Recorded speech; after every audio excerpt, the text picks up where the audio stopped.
Halo sahabat Bunda, saya Profesor Inis Kartini. Saya dokter spesialis anak konsultan tumbuh kembang yang berpraktek di RSCA Bunda, Menteng.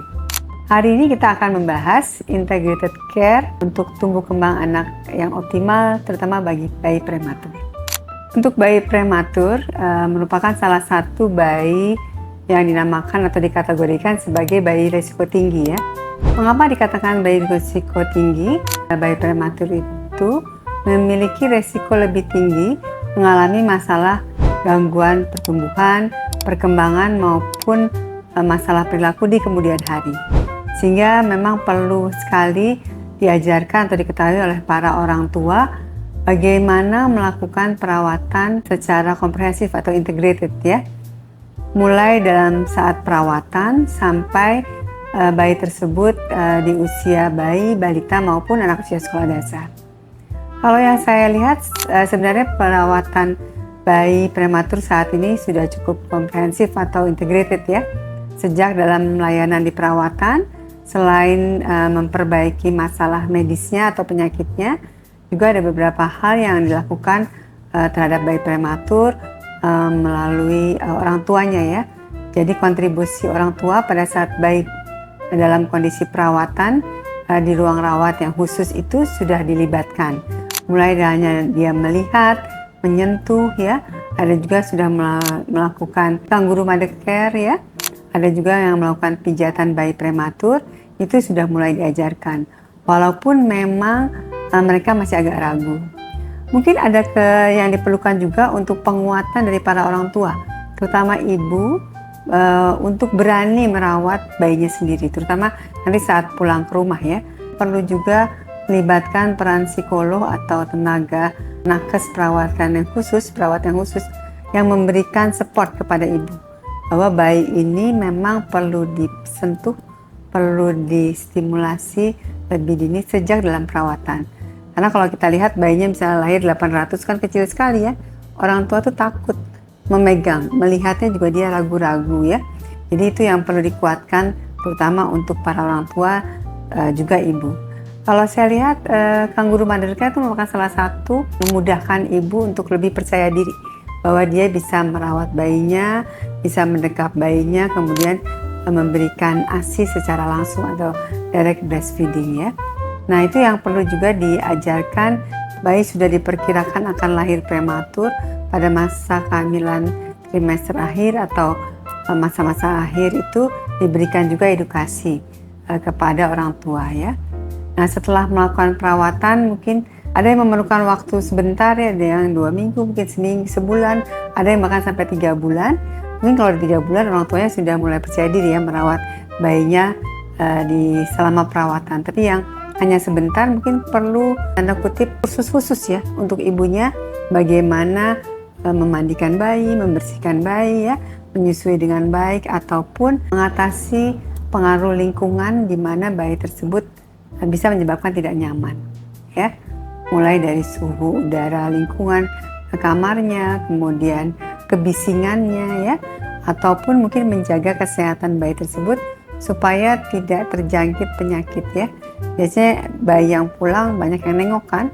Nah, mungkin orang tua harus bisa memberikan rambu-rambu mana yang boleh melihat, boleh menggendong apalagi ya. Ada beberapa kasus yang orang tua merasa tidak enak karena orang tuanya atau yang hadir itu yang datang berkunjung ingin menggendongnya. Padahal ibunya sudah dikasih tahu nih bahwa jangan memudahkan bayi itu digendong, bahkan dicium-cium ya. Belum tentu orang tersebut kan sehat ya.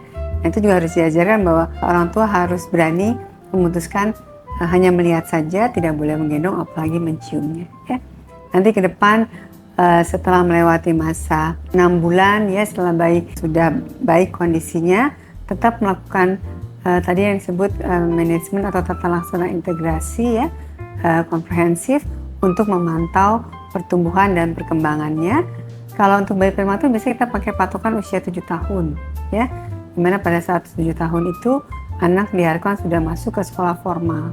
Tapi kalau kita tarik dari awal mungkin 2 tahun pertama kehidupan benar-benar harus kita kawal untuk pemantauannya. Kalau secara general kan pemantauan tumbuh kembang itu hanya beberapa kali ya, usia 9 bulan, 18 bulan, 24 atau 30 bulan. Nah, khusus untuk bayi prematur mungkin lebih dikerapkan lagi, lebih sering lagi dia berkunjung ya. Tapi usia-usia tertentu tuh wajib ya untuk dilakukan pemantauan. Sehingga kalau ada masalah sekecil pun, sedikit pun, kita bisa intervensi segera supaya tumbuh kembangnya optimal. Jadi sekali lagi untuk pemantauan bayi prematur ini memang perlu secara komprehensif ya, bukan hanya ibunya saja, mungkin ayahnya, juga mungkin ada kakak adiknya, atau mungkin oma opanya, nenek kakeknya ya, untuk berkontribusi perawatan secara menyeluruh. Tapi kita harus berikan edukasi juga, walaupun bayi kecil, bayi prematur, tapi tidak boleh juga terlalu protektif ya.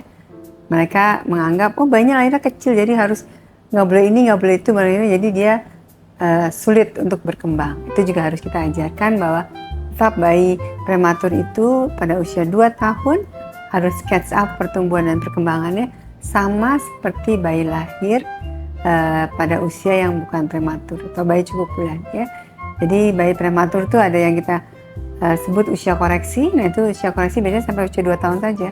Diharapkan pertumbuhan dan perkembangannya baik ya.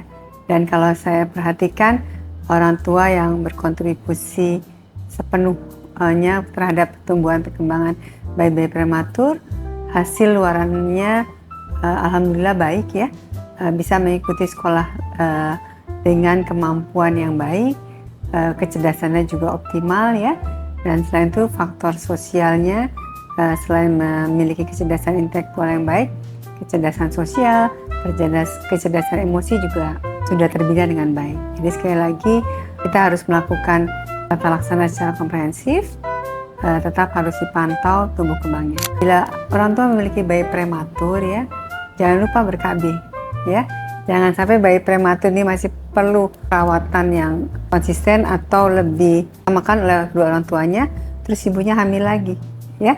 Itu kadang-kadang suka saya jumpai ya di praktek sehari-hari. Biasanya pada orang tua yang tidak punya anak lama, terus udah lupa, oh tahu-tahu hamil lagi dalam bayinya umur 2 bulan atau 3 bulan. Nah mungkin itu juga harus diperhatikan supaya keduanya tumbuh kembangnya optimal. Baik bayi yang lahir prematur ini ataupun janin dalam kandungan yang anak berikutnya. Ya. Jadi pesan saya mungkin untuk bayi orang tua yang memiliki bayi prematur, tetap optimis, insya Allah semuanya bisa bertumbuh dan berkembang dengan optimal dan menjadi kualitas penerus bangsa yang handal.